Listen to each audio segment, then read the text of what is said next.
Queria compartilhar com os irmãos uma palavra que tem queimado no meu coração. E ela tem como tema a paixão que muda a minha história. Vamos dizer juntos? A paixão. Eu falo, vocês respondem, vamos tentar de novo, vamos lá. Eu não combinei as regras antes, né, querida? É difícil assim, né? Vamos lá.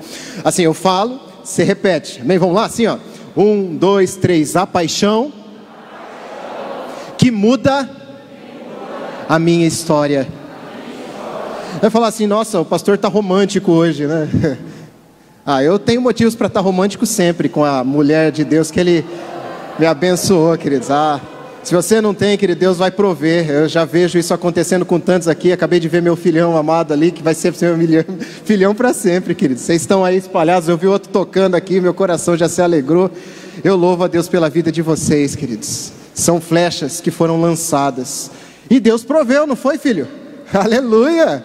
É desse jeito.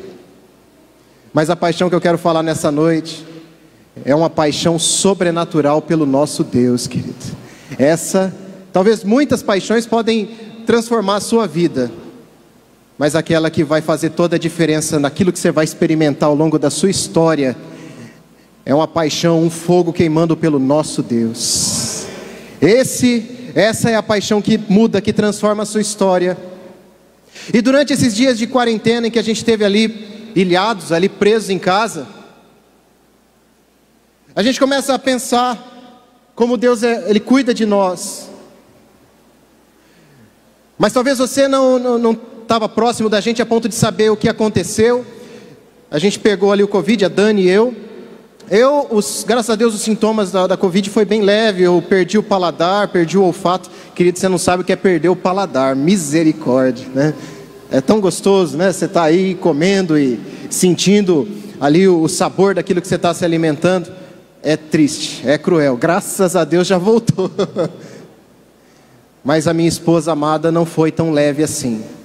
Ela teve problemas, aí dores no pulmão, nas costas, batedeira no coração, falta de ar, questões que têm acompanhado ela já há alguns dias. Graças a Deus já passou o tempo, não contaminamos mais ninguém, mas as consequências, as sequelas, elas vêm. Eu creio que o Senhor vai restaurar totalmente sua vida, Prinzinha.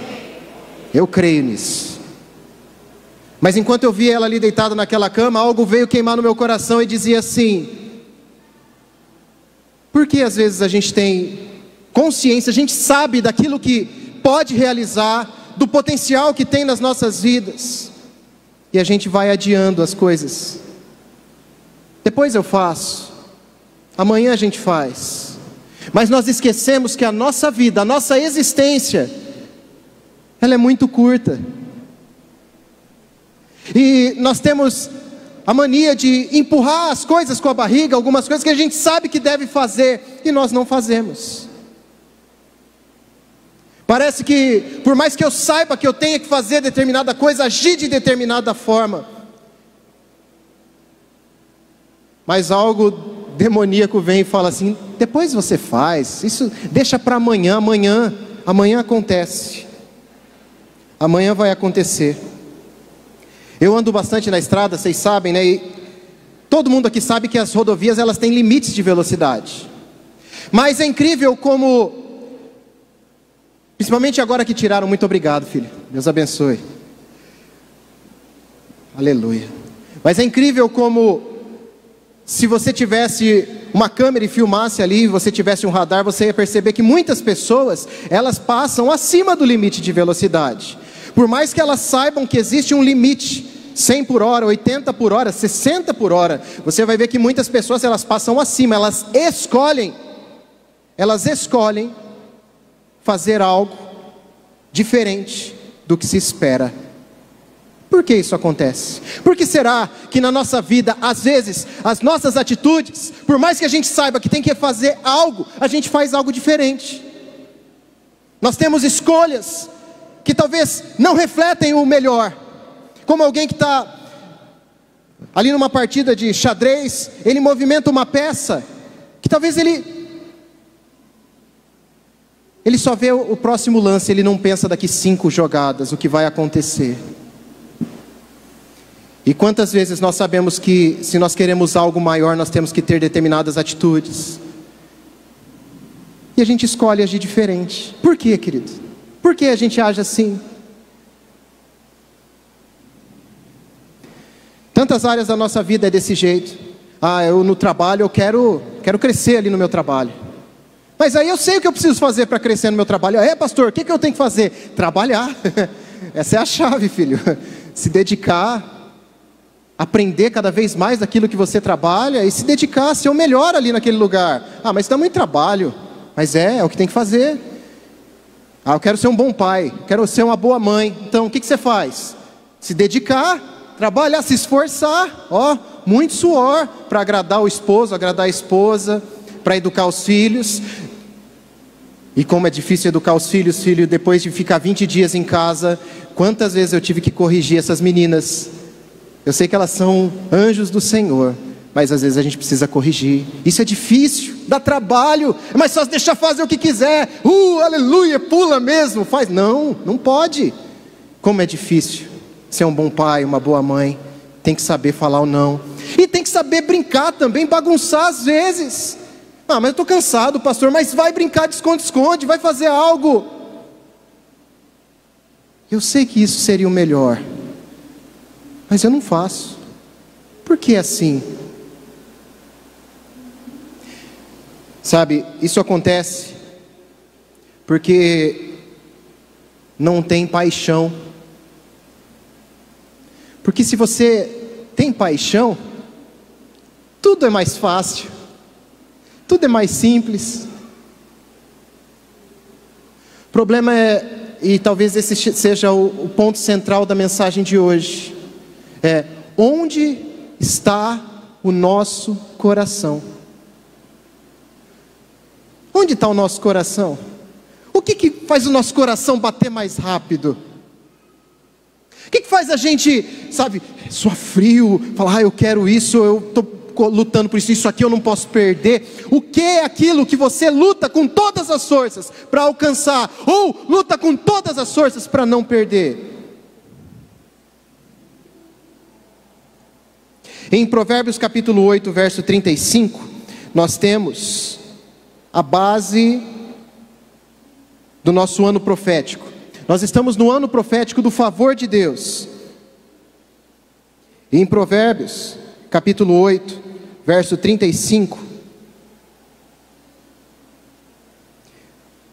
diz assim: pois todo aquele que me encontra a vida e recebe o favor de Deus. Todo aquele que me encontra, é Deus falando para a igreja: ei, querido, todo aquele que me encontra, ele encontra a vida e recebe o favor de Deus. Mas o que eu faço, pastor? Como que eu faço então para encontrá-lo? Você precisa permitir que o seu coração se volte para Ele.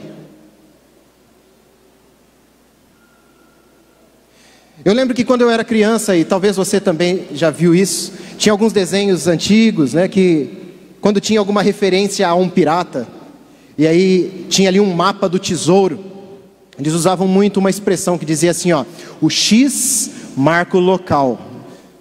Eu lembro disso, mas alguém lembra disso? Aí, isso aí, não me deixem aqui ficar, não estou sozinho, não estou, aleluia, obrigado, amado.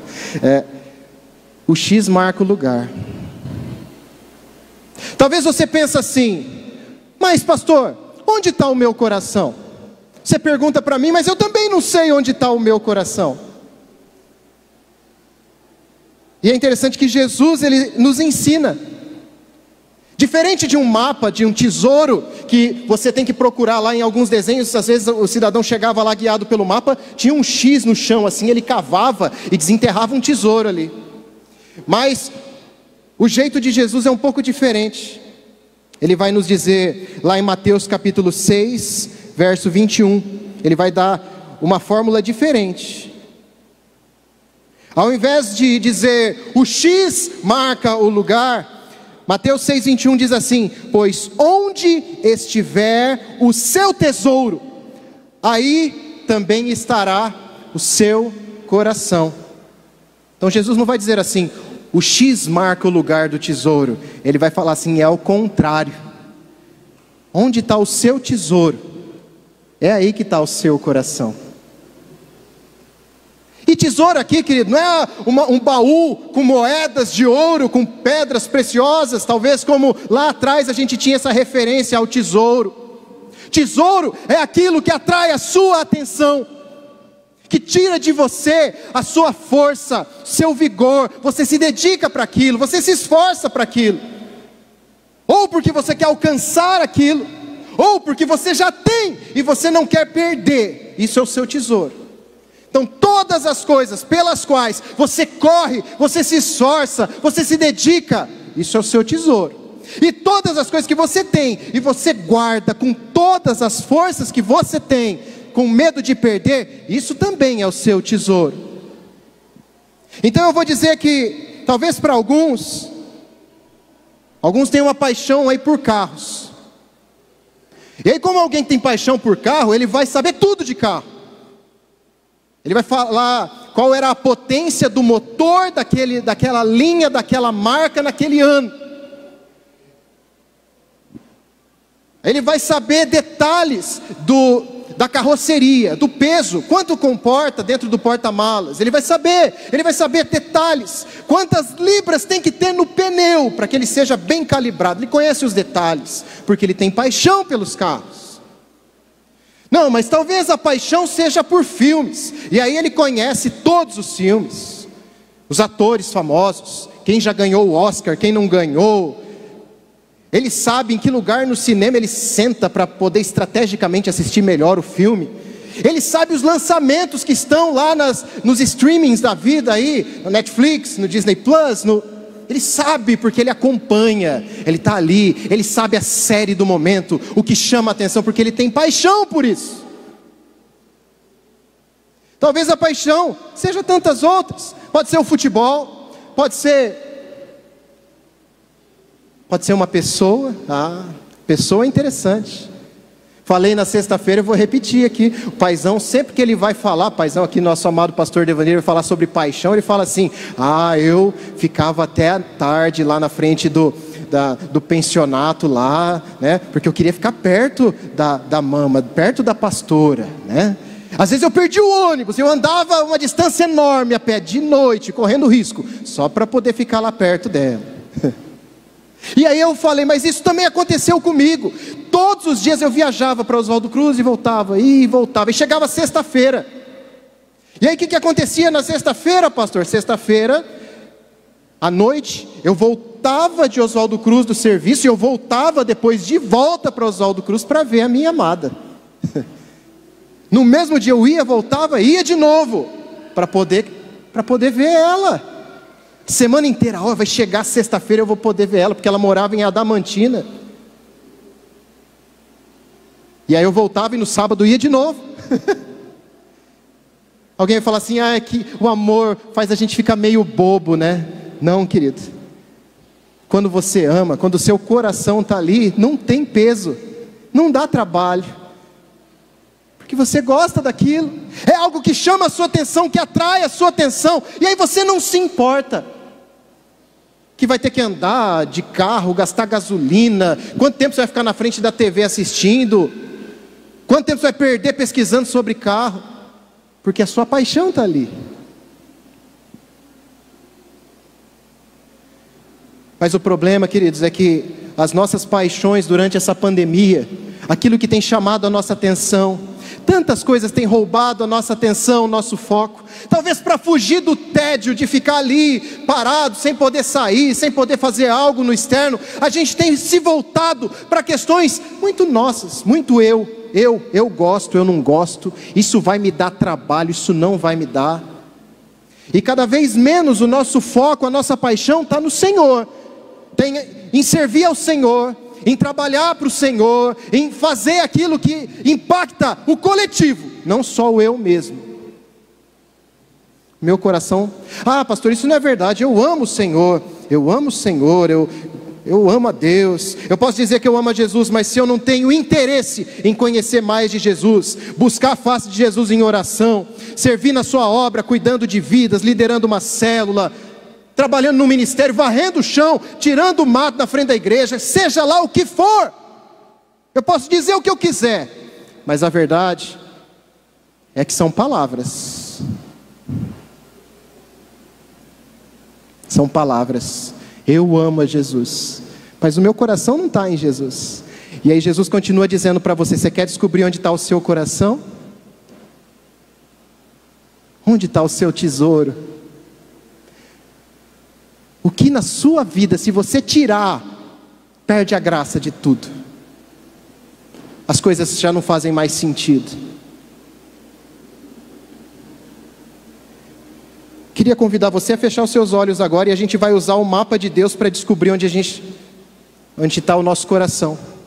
Feche os seus olhos. Imagine aí que você tem um mapa aí, como aqueles mapas antigos, aquele pergaminho, abria aquele papiro lá e tinha um X lá, mas é o X do seu coração. E agora eu te convido a procurar onde que ele está.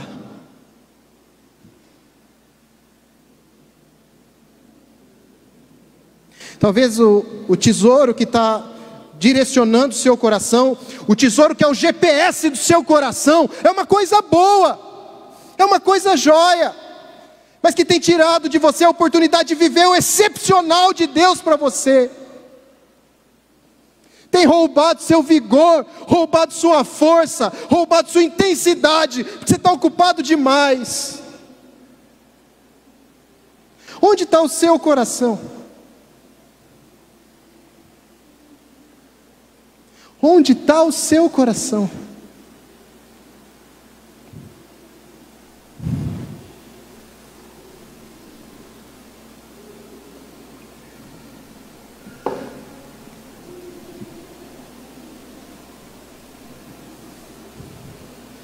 Deus nos ajuda, Pai, a encontrar o nosso coração.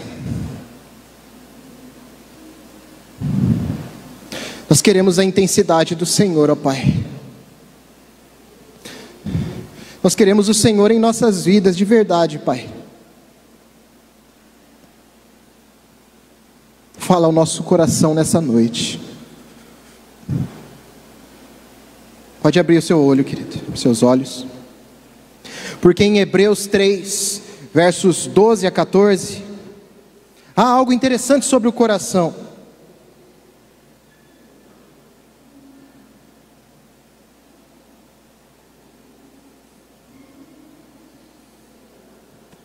Fala assim sobre o coração: cuidado, irmãos, para que nenhum de vocês tenha um coração perverso e incrédulo, que se afaste do Deus vivo. Ao contrário, encorajem-se uns aos outros todos os dias, durante o tempo que se chama hoje, de modo que nenhum de vocês seja endurecido pelo engano do pecado, pois passamos a ser participantes de Cristo, desde que, de fato, nos apeguemos até o fim, à confiança que tivemos no princípio. Então, sobre o coração, um cuidado que você tem que ter com o seu coração, querido, é não permitir que o seu coração se endureça. Mas qual que é a característica, pastor, de um coração que se endureceu? O autor de Hebreus, ele dá para a gente duas características do coração endurecido. Ele fala assim que um coração endurecido, ele é, primeiro, perverso. E a segunda coisa, ele é um coração incrédulo. Rapaz, perverso, que palavra pesada. Meu coração não é perverso, pastor, que coisa, né? Amém, querido, eu creio que não é. Mas você pode ter certeza que o inimigo luta com todas as forças para que você tenha um coração perverso. E perverso, se você procurar no dicionário, vai dizer que é aquele que tem a tendência de fazer o que é mal. Isso é o perverso. É aquele que sabe que está numa rodovia e tem que andar 100 por hora, mas ele tem uma tendência a andar 105, 110, 120. Ele tem uma tendência a fazer aquilo que não deveria fazer. Isso é um coração perverso.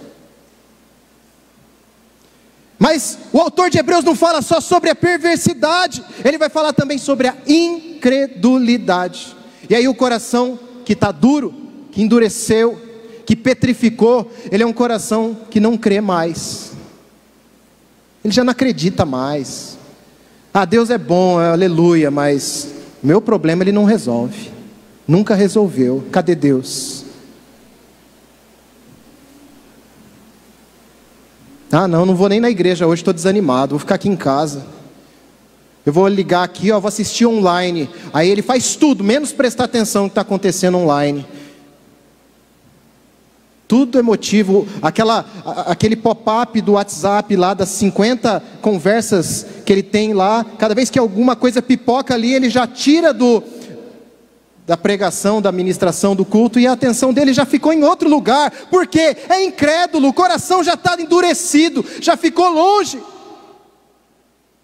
E o clamor aqui do autor de Hebreus é para que a gente não permita que a gente tenha o nosso coração endurecido, mas também não permita que quem está ao nosso redor tenha o coração duro.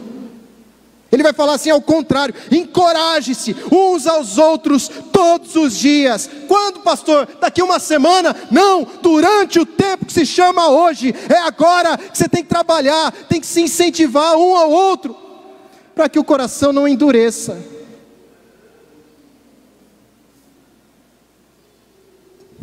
A gente precisa clamar, querido. Semana eu recebi um áudio, o paizão compartilhou lá do pastor Jetro. E é um áudio longo, mas lá no meio teve algo que mexeu comigo, que falava assim, uma citação.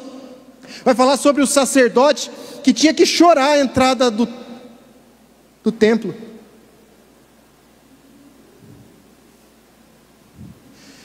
A gente está com o coração muito duro. A realidade que tem acontecido está fazendo com que a gente fique durão. Não é ruim você ser uma pessoa forte, que aguenta o baque. Mas o nosso Deus continua sendo um Pai amoroso. Ele olha para você e fala assim, ei, vem cá descansar no meu colo. Mas para a gente fazer isso, se quebrantar e deitar no colo do Pai, a gente não pode ter um coração de pedra. Porque com um coração de pedra, eu não preciso de ninguém, eu me basto, eu vou aguentar esse tranco aqui. Não precisa ser assim, filho. Não precisa ser desse jeito. A gente precisa clamar por Ezequiel 36.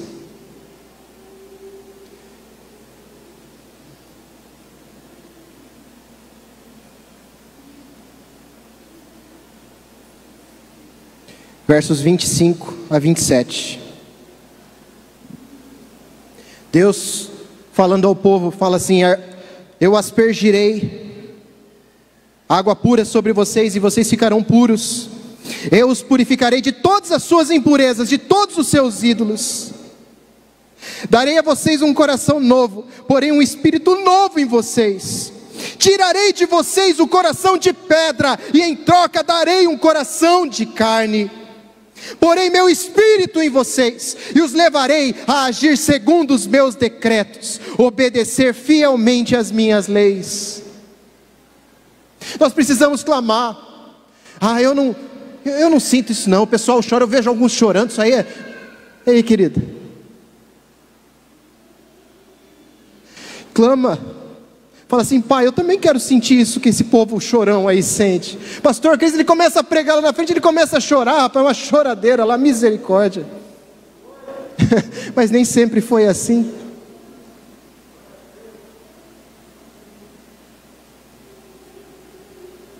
Você não precisa ter um coração duro, aguentar o baque.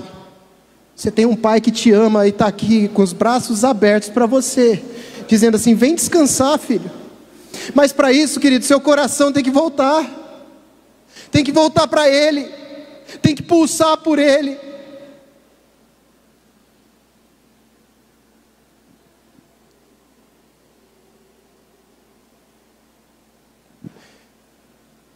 A gente precisa sentir a falta que faz ter intimidade com o Espírito Santo. Talvez tem pessoas que você trabalha, que estão convivendo com você, que estão precisando de uma oração que vai trazer uma cura sobrenatural na vida dela. Mas você está longe, eu estou longe, não vai acontecer. Não tem tempo com Deus, não tem tempo de oração, só tem tempo para eu mesmo, para as minhas coisas. Todas as vezes que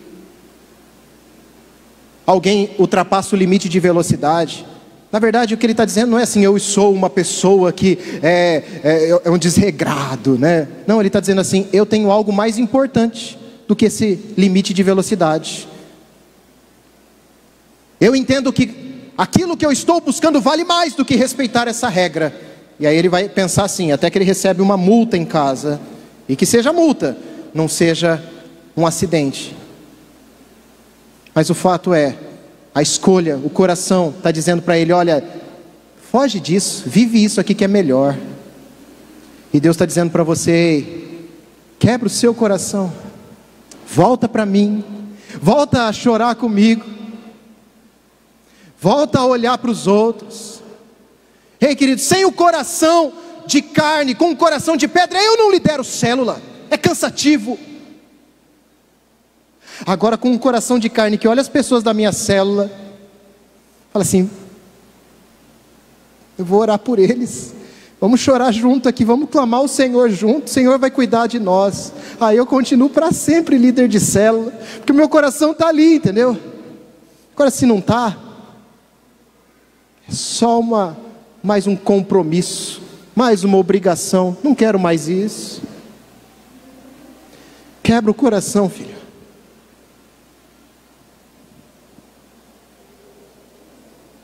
Então eu tenho que descobrir onde está meu coração. E se o inimigo está aí, trazendo para você um monte de justificativa para você continuar vivendo aquilo que você tem vivido até agora, endurecendo cada vez mais o seu coração, clama ao Senhor para Ele transformar o seu coração, te dar um coração de carne. E aí eu volto lá em Provérbios capítulo 8.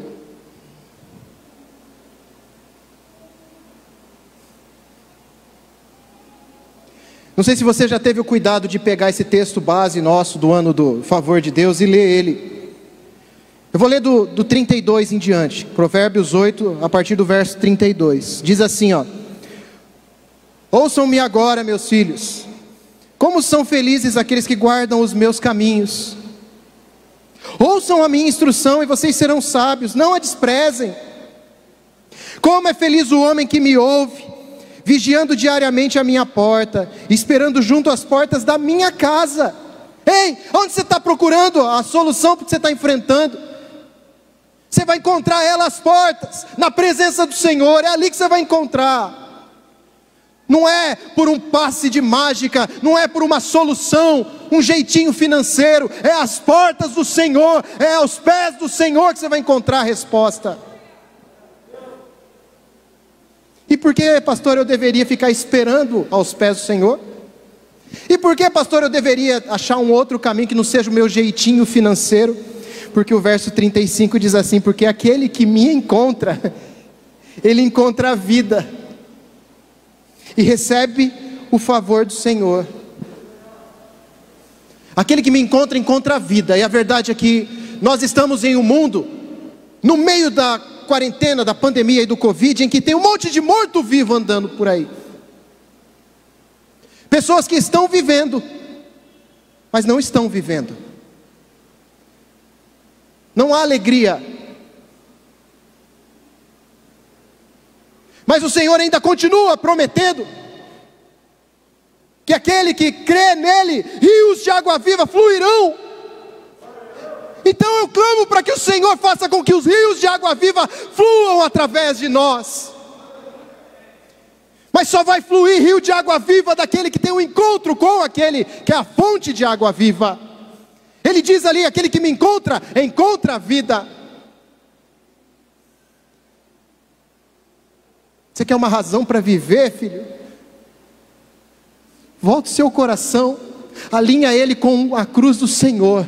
Busca o Senhor, busca o Senhor, mas não faz sentido, eu estou ocupado, eu estou trabalhando, eu não tenho tempo para perder com outras coisas. Não, refaça a sua agenda, muda a sua agenda, mas não fique onde você está. É tempo de reconciliação com o Senhor, de voltar o coração para Ele, voltar o coração para Ele.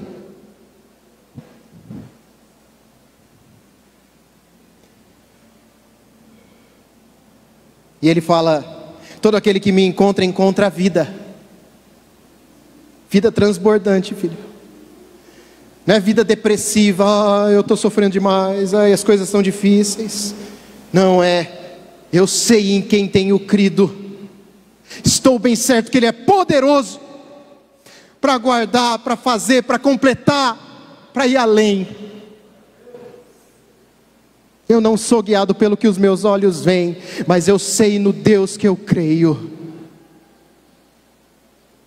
E além de encontrar a vida, ele recebe o favor do Senhor. E o favor de Deus é aquela porta que surge na sua vida quando não há porta. Talvez você tenha clamado aí por uma porta que se abra na sua vida, e você não vê porta. E essa porta se chama o favor de Deus para você. Mas você só vai receber o favor do Senhor quando você alinhar o seu coração com Ele e encontrá-lo.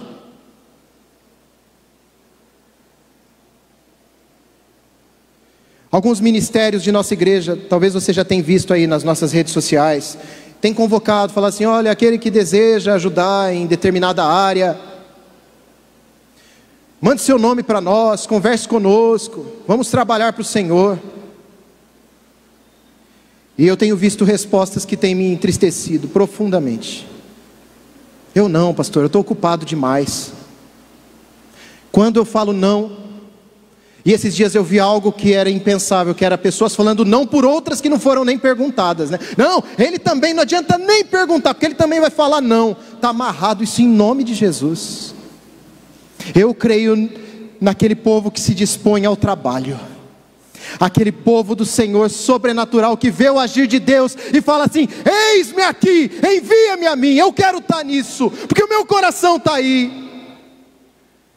E se o meu coração está aí, não importa que eu tenha que viajar de Oswaldo Cruz todos os dias, não é pesado, porque o meu coração está aí.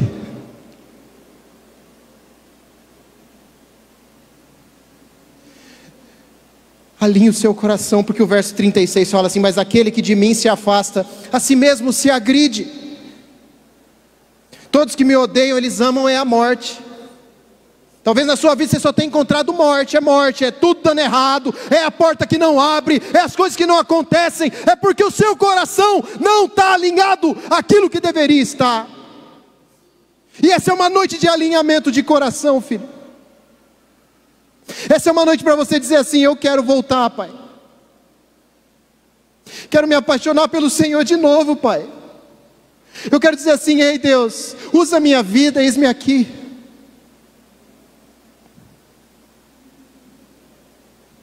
Essa semana a Dani estava lendo lá, estudando sobre Isaías. E no ano em que o rei Uzias morreu, Isaías, ele vai ter aquela visão do Senhor e ele vai falar: eis-me aqui, envia-me a mim. Você vai dizer assim: ah, pastor, eu estou passando por um baita de um problema, é uma luta tão grande, mas é no meio dessa luta que você está passando que você vai se dispor ao trabalho, e o Senhor vai te levantar e vai usar para fazer uma obra sobrenatural, inexplicável. Mas seu coração tem que estar nele.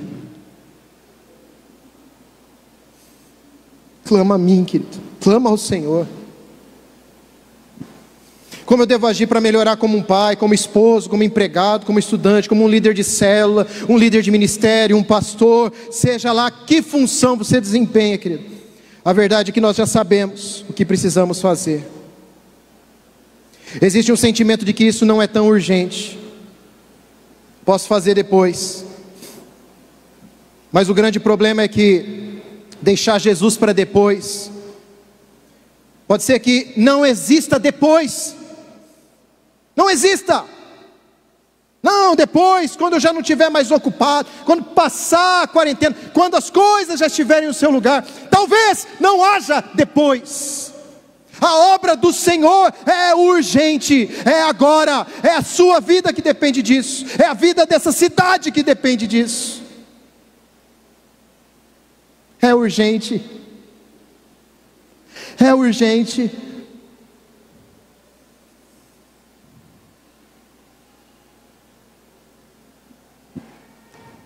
Nossa vida é muito curta para a gente adiar os sonhos de Deus, deixar os sonhos de Deus para amanhã. Precisamos fazer o nosso melhor agora, escolher, por mais que seja difícil, por mais que dê trabalho, é agora, filho. O amanhã vai trazer os desafios do amanhã, mas é agora, é hoje, é no tempo que se chama hoje. Volta o seu coração para Ele. Relembra o que significa servir ao Senhor, o que significa ter intimidade de oração com Ele. Volta, filho.